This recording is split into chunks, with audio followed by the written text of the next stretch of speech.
로맹 롤랑이라는 분은 이런 얘기를 우리에게 전했습니다. 인생에는 왕복표를 팔지 않기 때문에 한 번 떠난 사람은 되돌아오는 일이 없다.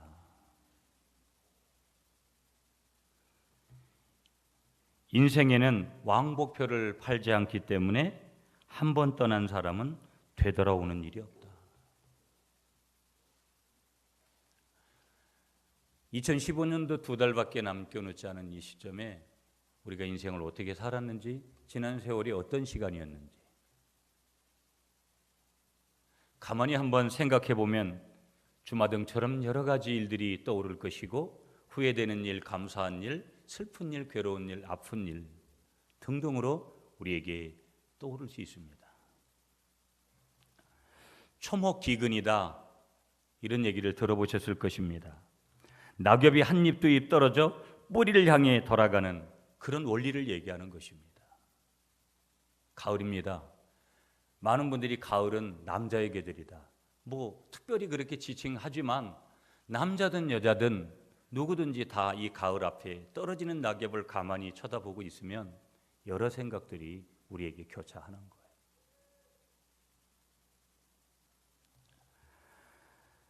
우리가 그렇게 아주 끔찍하게 붙들고 있던 것들이 어느 순간 이렇게 다 놓아야 된다는 그런 의미들이 우리에게 다가오는 거예요. 모으려고만 했고 잡으려고만 했던 그런 것들이 얼마나 허망한 것인지를 때로는 알게 하는 그런 의미들이 우리가 그 스쳐 지나가는 그 찬바람이 불어오는 오늘 날씨 속에서도 그걸 발견하게 되는 거예요. 그리고 우리는 한 해 한 해 거듭되어지는 우리의 인생이 나그네 길이구나 하는 것들을 그 속에서 또 보게 되어지고, 성경이 말하고 있는 우리 인생이 아침 이슬과 같다라는 의미가 무엇인지를 우리가 알게 되어지고, 인생은 어떻게 보면 물거품이구나 하는 것들을, 잠깐 보이다가 사라지는 안개와도 같은 존재이구나 하는 것들을 조금 더 피부에서 우리가 느끼게 되어지는 그런 시간들이 아마 11월이 아닐까, 그렇게 생각해 봅니다. 여러분들에게 몇 번 말씀드렸던 기억도 있는데요, 시간의 실제 속도는 똑같습니다. 내가 24시간 쓰는 거나 여러분이 24시간 쓰는 거나, 누가 쓰는 거나, 어린아이가 쓰는 거나 할아버지가 쓰는 거나 할머니가 쓰는 거나 누가 쓰든지 남녀노소 빈부귀천의 사람들을 막론하고 시간의 실제 속도는 똑같은 거예요. 하나님이 우리에게 24시간이라는 시간을 공평하게 우리에게 주시는 거예요. 그러나 문제는 뭐냐면 그것을 느끼는 속도는 제각각 달라요. 시간이 왜 이렇게 빨리 가느냐 보편적으로 느끼지만, 어떤 사람들은, 또 어떤 젊은이들은 시간이 빨리 좀 가가지고 내가 좀 나이를 먹었으면 좋겠다, 어떤 위치에 좀 갔으면 좋겠다, 그런 생각을 할 때가 있는 거예요.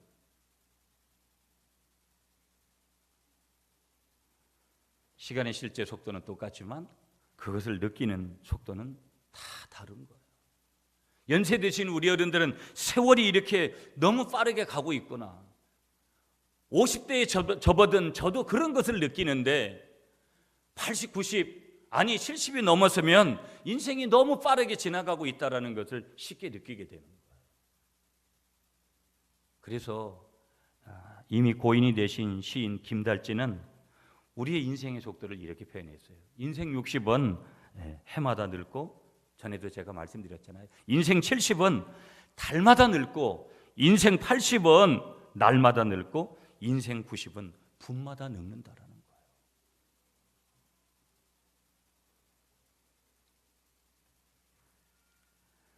속도로 따지면 30대는 시속 30km로 늙고 60대는 시속 60km로 늙는다는 거예요. 인생 70이 되면 매달 몸 컨디션에 변화를 느낀다라는 거예요.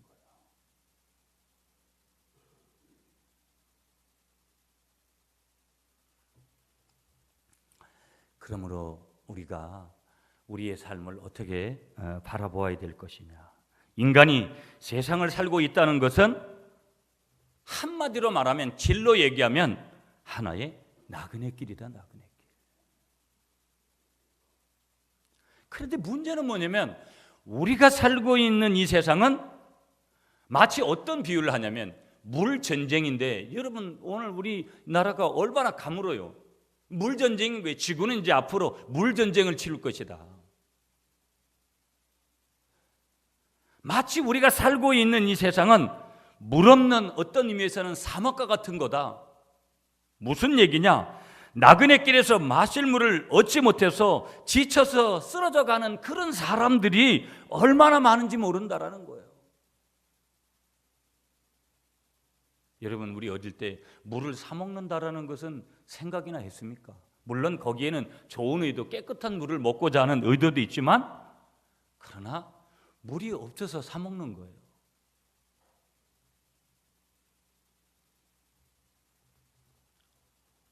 문제는 뭐냐면 우리가 물이 부족한 것도 문제지만 부족하기 때문에 우리가 물을 마셔야 되는데 마셔서는 안 될 물을 먹고 죽어가는 사람도 무지기수라는 게 무슨 얘기예요? 물을 비유하지만 우리가 해서는 안 될 일을 하다가 죽어가는 사람들이 무지기수라는 거예요. 그래서 인간 문제에 대한 진정한 해결을 얻지 못한 인간은 언제나 뭐를 느끼게 되냐면 그 물을 마셔도 목마름을 갖게 된다라는 거예요.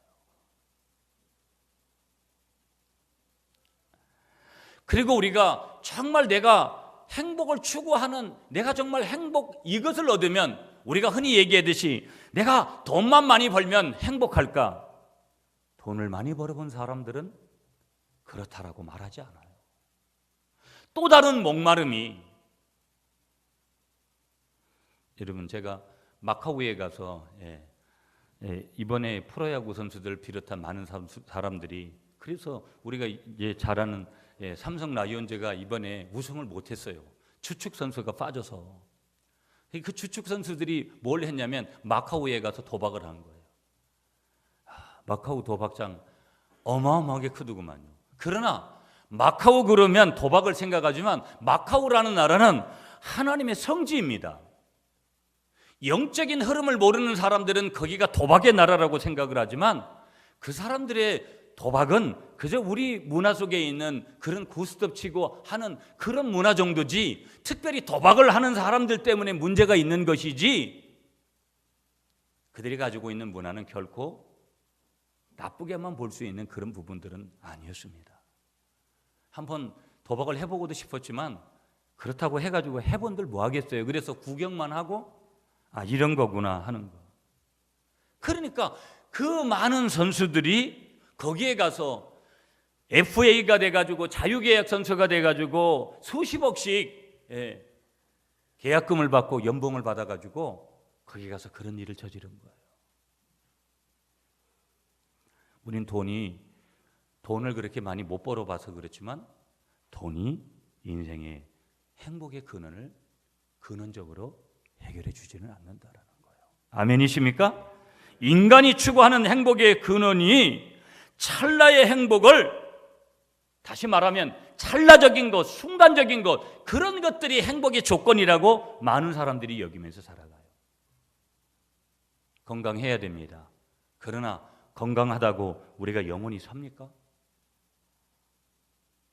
그저 10년, 20년, 아니 몇십 년 더 갈 뿐이 더 연장될 뿐이지 인생은 다 하나님으로부터 왔다 하나님께로 가는 거예요. 흙으로 왔다 흙으로 가는 거라 이 말이에요.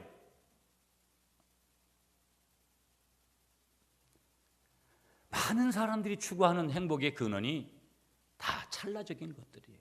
순간적인 것들이에요. 하나님 안에 있는 in Christ 그리스도 안에 있는 것들이 아니라 그리스도 밖에 있는 것들이라는 거예요. 그리스도 밖에 있는 것들.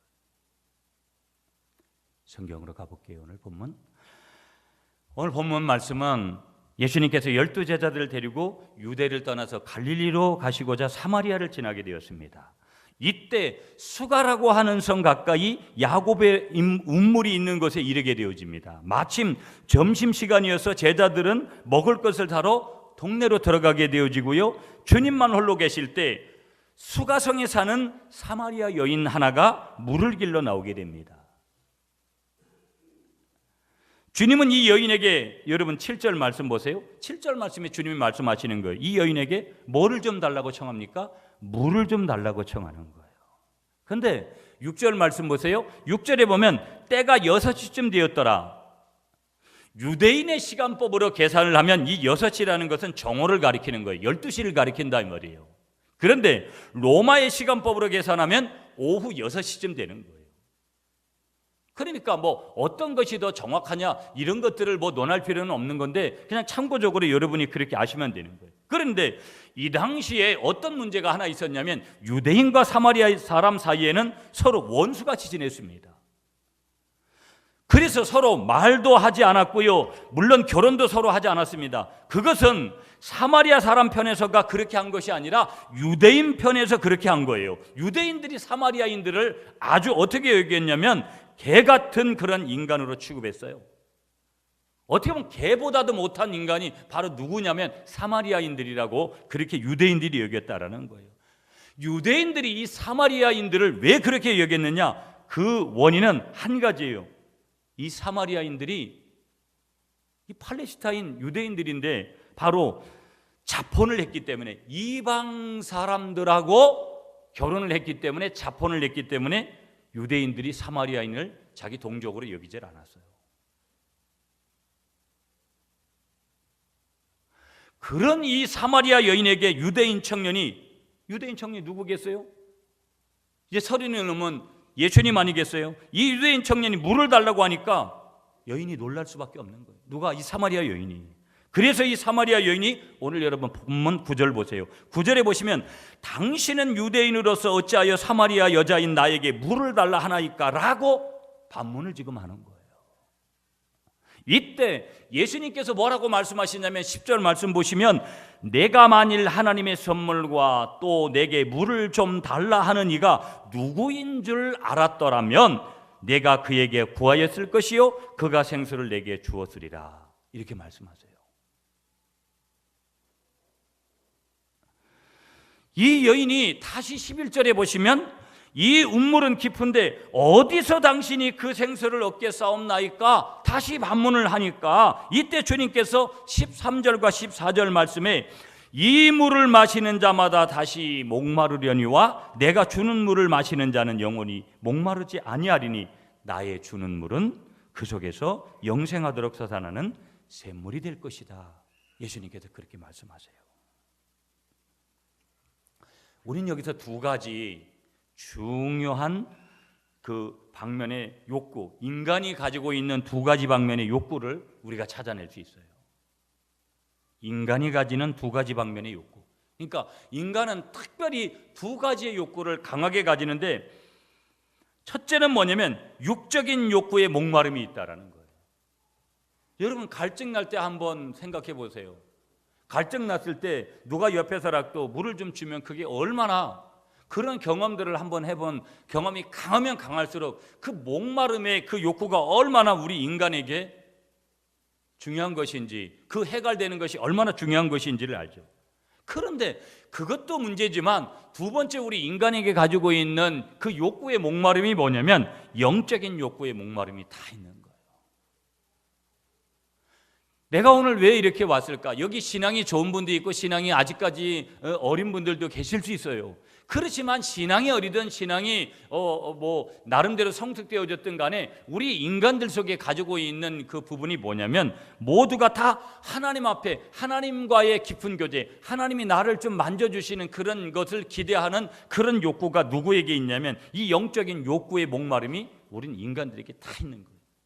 하나님께 사랑받고자 하는 욕구, 인간에게도 사랑받고자 하는 그런 욕구들이 있지만 하나님께 사랑받고자 하는 영적인 목마름의 욕구들이 누구에게 다 있더라는 거예요. 이 물을 마시는 자마다 다시 목마르려니와 육신의 물은 한 잔 아무리 그렇게 기쁜 마음으로 마셔도 또다시 시간이 지나면 그 목마름이 다시 오게끔 돼 있는 거예요. 그래서 이 물을 마시는 자마다 예수님께서 다시 목마르려니와 이 물이라고 하시는 이 말씀이 뭐냐? 육적인 욕구를 위해서 마시는 물을 가리키는 거예요. 이 육적인 물은 시간이 지나면 또다시 목마름을 우리에게 가지고 오지만 예수님께서 여기 결정적인 말씀을 하세요. 내가 주는 물은 그렇지 않다라는 거예요. 이 내가 주는 물이 무엇이냐? 이 물은 영적인 욕구를 말씀하시는 것인데, 인간의 삶이라고 하는 것은 누구나 행복을 찾아 구하는 것이라고 하지만, 그리고 이 행복을 추구하고 또 추구한다고 하는 것은 또한 행복을 잃어버렸다고 하는 것을 의미하는 것이다. 이게 무슨 얘기냐? 인간의 생이라고 하는 것은 행복을 추구하고는 있지만, 다 행복을 추구하지 않는 사람이 누가 있겠어요? 그 인간이 그 행복을 추구하고 있지만, 그러나 행복을 소유했느냐라고 물었을 때 자신 있게 대답할 수 있는 이가 얼마가 되는지 의심스럽다 이 말이에요. 인간은 무슨 얘기냐? 행복에 대해서 여전히 ing 진행형으로 목마름을 느끼고 있다. 이걸 말씀하고 있는 거예요. 나는 행복해요. 더 이상 행복해야 될 이유가 없어요. 더 이상 행복도 필요 없어요. 이렇게 말할 수 있는 사람이 얼마나 되겠느냐라는 거예요. 우리는 기독교인이고 우리는 기독교라는 종교인이에요. 기독교의 진리는 이 잃어버렸던 행복을 되찾아주는 것인 줄 믿습니다. 뿐만 아니라 더 큰 행복을 주는 것, 잃어버린 행복을 찾아줘서 잃어버린 행복을 회복하게 하는 것 뿐만 아니라 더 큰 행복, 하나님이 주시는 그 행복을 주는 것이 오늘 진리의 종교 기독교인 줄 믿습니다. 왜냐하면 성경 말씀에 우리에게 인간의 불행의 원인이 무엇이고 동시에 행복을 찾아주는 길을 성경은 가르쳐주고 있기 때문에 그런 거예요. 여러분, 인간이 불행하게 되는 요소가 서너 가지가 있는데, 첫째는 뭐냐면 불신 때문에 불행해지는 거예요. 우리가 그럴 때가 얼마나 많습니까? 사람을 불신하고 어떤 정보에 대한 불신을 하고 환경에 대한 불신을 하고, 그 감사하는 삶과 이런 불신의 삶은 너무나 극과 극인 거예요. 이 불신하는 사람이 행복감을 느끼겠어요? 영적인 카타르시스를 느끼겠어요? 두 번째, 인간 불행의 원인이 뭐냐면 불애예요. 사랑하지 않을 것을 사랑하는 거예요. 하나님이 하라고 한 건 안 하고 하나님이 하지 말라고 하는 것, 사랑하지 말라고 하는 것 사랑하는 것, 안이불자죠. 안이불자. 세 번째는 불안이에요. 불안. 그러면 저는 우리 유리가 그러는 거, 이번에 아빠 비행기를 타서 비행기가 떨어지면 어떻게 되냐요. 여러분, 러시아 비행기가 떨어졌는데 결과가 어떻게 되는지 아시죠? 가끔은 비행기를 타다 보면, 이번에 갈 때는 그랬어요. 제가 찬양을 많이 하고 참 비행기 안에서 이게 보면 말이죠, 너무 감사한 거예요. 하나님이 우주의 주인이시다는 것을 그 비행기 안에서도 순간순간 너무 많이 느낄 수 있는 것이죠. 그런데 가끔은 그런 거 있잖아요. 여기서 떨어지면 끝이잖아요. 실제 또 그런 일이 있잖아요. 비행기만 그렇습니까? 열차를 타고 가든 뭐 내가 운전을 하고 가든, 아니 그냥 그 자리에 있어도 내가 심장이 멎으면 끝난 거잖아요.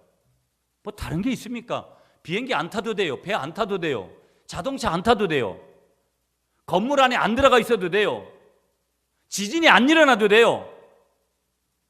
가만히 있어도 늙어서 죽기도 하지만 심장이 멎으면 죽는 거예요.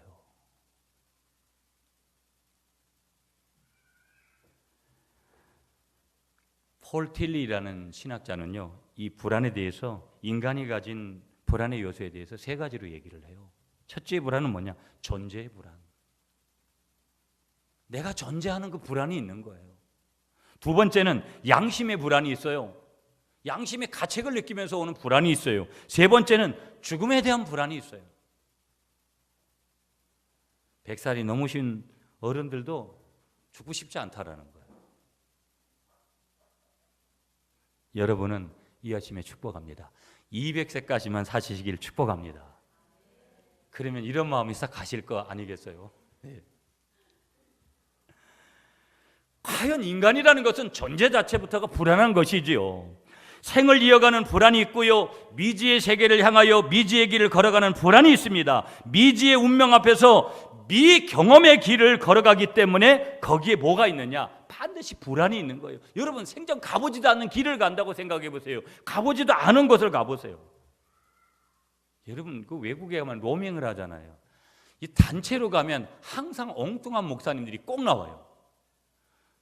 이번에도 갔는데 어떤 목사님이 뒤쳐져가지고 항상 저한테 전화하는 거예요. 전화하면 여러분 전화 받으면 여러분 다른 때보다 많이 올라가기 때문에 전화 안 받고 이런 거 아니겠어요? 외국 가가지고. 내가 그래서 그랬죠. 내가 이번에 전화비는 그 교회에다가 청구하겠다고. 예. 그러니까 조금이라도 엉뚱한 처음 가본 나라에 그렇게 떨어져 있으면 자기도 겁나는 거예요. 아무것도 모르니까. 그러나 내가 알고 있는 길을 가면 뭐 그게 문제가 될 게 뭐 있겠어요. 그래가지고 그분이 약간 요주의 인물 같이 말이죠. 이렇게 다시 말하면 무슨 얘기냐면 인간은 내일 일을 알지 못하기 때문에 불안한 거예요. 여러분 왜 우리가 뭐 무당 앞에 가가지고 뭐 점집에 가서 점을 보고 예수 믿는 사람들도 예언하고 이런 것들에 대해서 관심 많이 가져요. 그러나 그게 나쁘다는 거 아니에요. 아니 뭐 기도받고 그래가지고. 그러나 그런 것들을 끊임없이 추구하는 것은 별로 좋은 게 아니에요.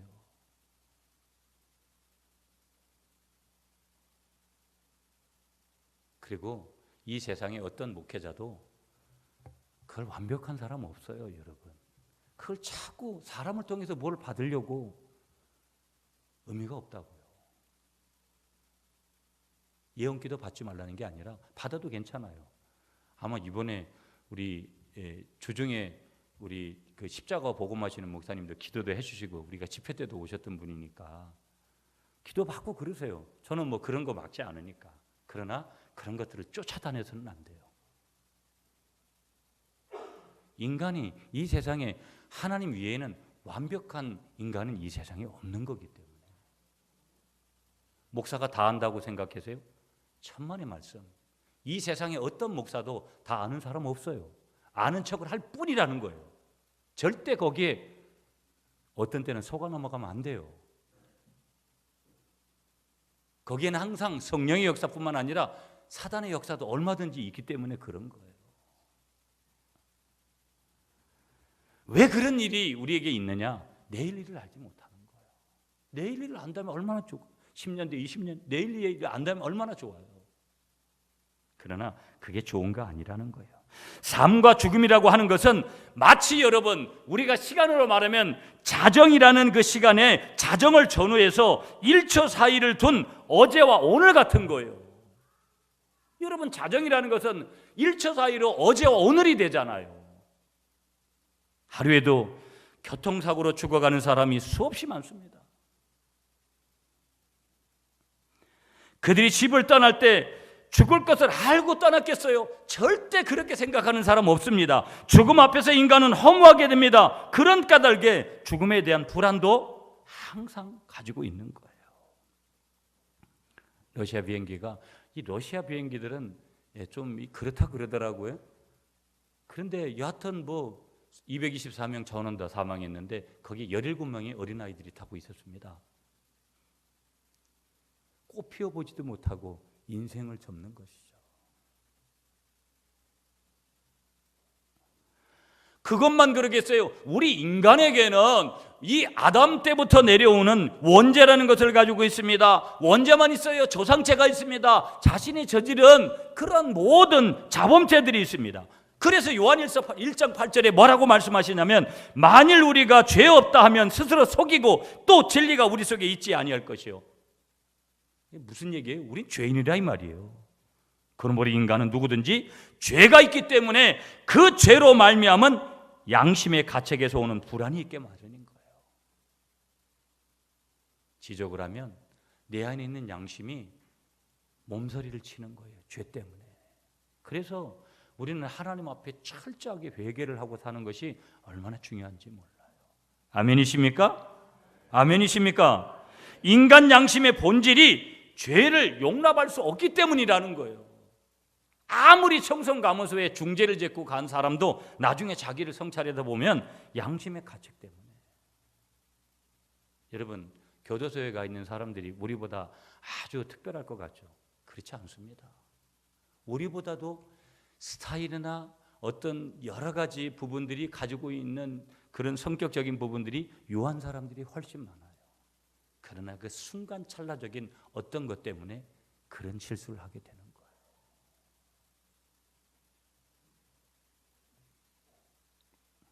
그렇기 때문에 이 양심에서의 이 가책은 이 세상 아무 곳으로도 지우거나 발달시킬 수가 없는 거예요. 우리는 죄를 지으면 양심의 가책을 항상 받아요.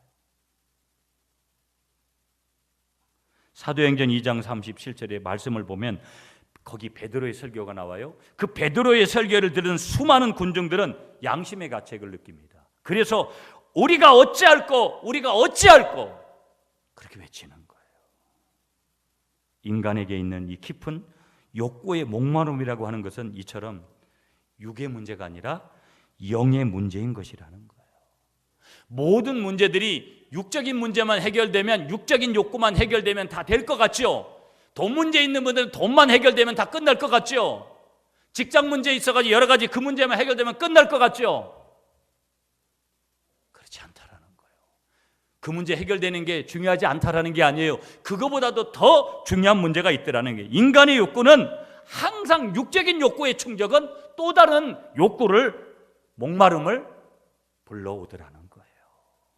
여러분 13절 보세요. 13절이 정확하게 말씀하시는 거예요. 13절 여러분 읽어주세요. 시작.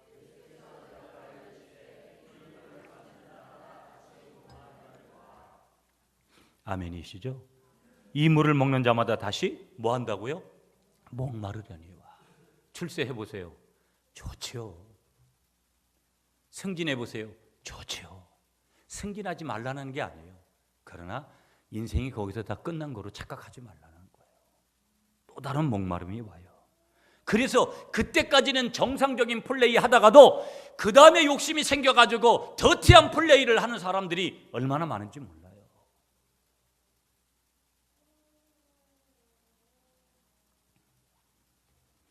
변함이 없는 이 세상의 것을 가지고는, 변함이 있는 이 세상의 것을 가지고서는 언제나 목마름이 계속될 수밖에 없다라는 거예요. 여러분, 냉장고 안에 꺼내 마시는 시원한 생수 한 잔은 뭐 아침에 마시면 얼마나 좋습니까? 이 새벽에 여러분 뭐 권사님이 이렇게 오르는 이 물 한 잔을 마시면 이렇게 좋더라고요, 이게. 여러분, 약수터에서 받아온 생수는 또 얼마나 더 대단합니까? 우리는 일생을 살아가면서요, 물을 얼마 정도나 마시냐면 3만 리터 정도 마신다라는 거예요, 일생 동안. 그런데 인체에 있는 동맥과 정맥의 총 길이가 얼마냐면, 맞는지 모르겠는데 10만 킬로 정도 된다라는 거예요. 인터넷 통계로 제가 봤으니까. 그런데 그 속을 흐르는 피의 대부분 70 내지 80% 정도가 다 물이 차지하고 있다라는 거예요. 우리는 몸에 갖고 있는 물의 2%만 잃어도 갈증을 느끼게 되고요, 갑자기 7% 정도를 잃으면 혈액순환이 멎고 결국은 죽게 되더라는 거예요. 물이 없으면 동물이든지 식물의 그 어느 것이라도 살 수가 없더라는 거예요. 그래서 물은 모든 호흡 있는 자들의 뭐냐? 생명이더라는 거예요. 예수님은 영혼의 생수이신 줄 믿습니다. 일생 동안 마시고 마셔야 될 생수는 오직 예수 그리스도 복음 되신 그분인 줄 믿습니다. 그래서 우리는 일생 동안 예수라는 생수를 마셔야 되고, 일생 동안 예수라는 생수의 물을 길어 올려야 될 줄 믿습니다. 오직 예수, 오직 예수. 그러므로 여기서 중요한 문제 한 가지, 오늘 결론에 이르는 문제 하나 도출되는 거예요. 그게 뭐냐? 우리의 영혼이 쉬지 않고 끊임없이 찾고 있는 이 행복이라는 것, 모든 인간이 행복하기를, 그렇게 행복하게, 우리 가정이 좀 행복했으면 좋겠어요, 행복했으면 좋겠어요 하고 있는 이 행복의 조건이 무엇이냐? 그건 어떤 외부적인 문제가 좌우되는 것이 아니라고 오늘 성경은 우리에게 말씀하고 있는 거예요.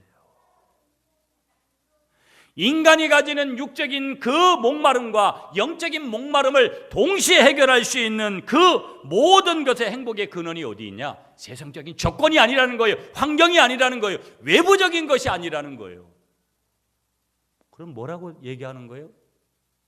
오늘 우리의 행복의 절대 조건은 예수 그리스도를 통하여서 오는 줄 믿습니다.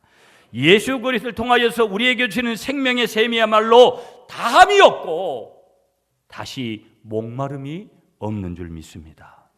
그것은 그 샘의 근원을 어디에 두었기 때문에, 하늘에 두었기 때문에 거기에는 근원적인 모든 목마름을 해결할 수 있는 근원을 가지게 되는 줄 우리가 다시 한번 믿으시는 여러분이 되시기를 간절히 축복하겠습니다. 이 수가성의 한 여인은요, 목마름이 있는 것에서 다시 해결을 얻으려고 합니다. 이 여인은 5 남편이나 두었던 인간입니다. 5명의 남자하고 이미 살았어요. 그리고 지금 있는 남편도 자기의 남편이 아닙니다. 동거 생활하는 목이 마른 그런 여성입니다. 그러나 그 여인이 예수 그리스도를 만났을 때 예수 그리스도를 통하여 영원히 목마름이 없는 물을 찾았고 진정한 행복을 얻게 되는 줄 믿습니다. 이방인이냐 아니냐, 개같이 여겼던 여인이냐 아니냐, 그런 거 상관없이 누구든지 가난하냐 병들었느냐, 나이가 많으냐 나이가 어리느냐 아무 상관없이, 직업이 어떤 것이냐 상관없이 예수 그리스도를 만나면 근원적인 목마름에서 해답을 찾게 되는 줄 믿습니다. 인간의 진정한 행복이라는 거, 인간의 진정한 행복은 한정에 있는 것이 아니다. 낡아지고 쇠하여지고 없어지는 것에 의존해서는 절대로 인간의 행복이라는 것, 더더군다나 진정한 행복이라는 것은 거기에서 얻을 수 없더라는 거예요. 인간은 영적인 실존인 까닭에 영원한 것이 아니고서는 만족할 수 없어요. 영원성을 지녔기 때문에 영원한 것이 아니고서는 행복해질 수 없더라는 거예요. 순간적인 것, 육적인 것, 찰나적인 것들을 통해서는 순간적인 행복밖에 느끼질 못하는 거예요. 그리고 인간에게 있는 존재적 불안이라는 것, 이 존재적 불안도 모든 존재의 근원이신 하나님께 붙어 있지 않고서는 절대로 행복하게 될 수 없더라는 거예요. 예수님 뭐라 그래요? 나는 포도나무니 너희는 가지다. 포도나무에 가지가 잘 붙어 있어야지 살 수 있다라는 거예요. 열매를 맺게 되는 줄 믿습니다. 요한복음 14장 27절에 예수님이 그렇게 말씀하시는 거예요. 평안을 너에게 끼치노니 곧 나의 평안을 너에게 주노라. 내가 너희에게 주는 것은 세상이 주는 것 같지 아니하리니 너희는 마음에 근심도 말고 두려워하지도 말라. 세상이 주는 것, 그거에 너무 우리가 턱을 받치고 있는 거예요. 예수는 뭐라고 말씀하세요? 그것이 잘못된 것은 아니지만 약간은 바보스러운 행동이라는 거예요.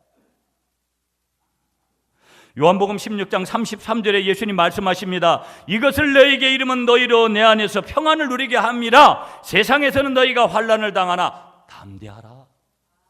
내가 세상을 이기었노라. 여러분, 구약에는 이 샬롬이라는 단어를, 우리가 평강이라는 단어를 샬롬이라는 단어를 썼어요.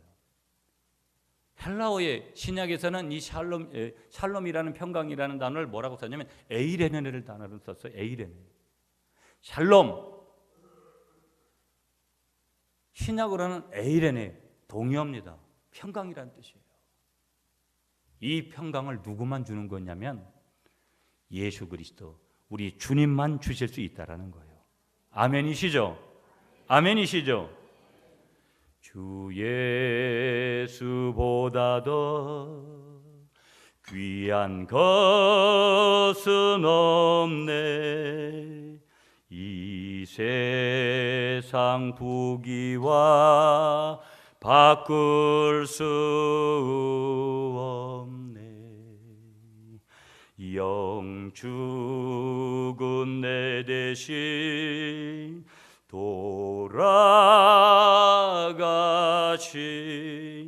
그 놀라운 놀라운 사랑 잊지 못해. 세상 즐거움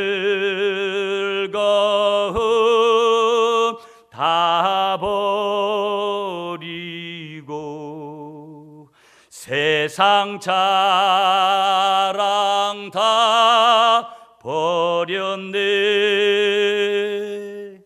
주 예수보다 더 귀한 것은 없네. 예수 밖에는 없네.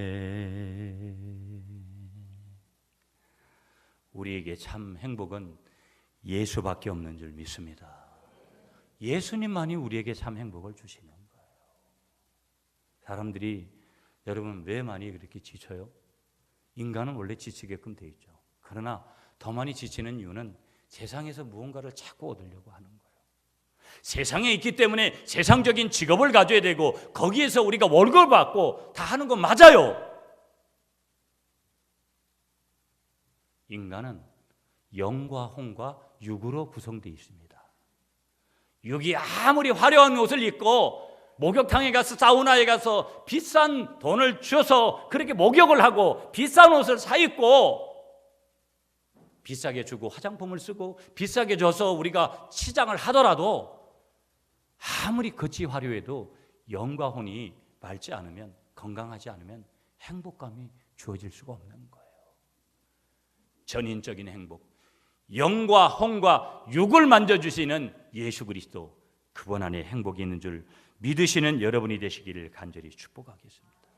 불안한 이 시대에 우리가 평강을 얻고 살아갈 수 있는 여인은 예수 그리스도를 통해서만, 그래서 예수를 통해서 우리는 속죄를 받는데 구약의 속죄는 덮는다는 의미가 있어요. 덮어주는 거예요. 그냥 덮어주는 거. 그러나 예수 그리스도 신약 시대의 속죄는 뭐냐면 덮어주면서 도말하는 거예요. 이 도말이라는 단어가 너무 중요한데, 이 도말이라는 뜻이 무엇이냐? 아주 지워버려 주신다라는 거예요. 아주 지워서 없애 주신다. 다시 말해서 우리의 죄를 기억하지도 않으신다라는 거예요. 여러분, 우리는 한번 회개하면 그걸 가지고 자꾸 또 회개하고 또 자꾸 회개하고 그러면 안 돼요. 아멘이십니까? 그걸 믿어야 돼요. 다 용서하셨다라는 거, 도말하셨다라는 거. 누가 그렇게 하신 거예요? 예수 그리스도께서 그렇게 하신 거예요.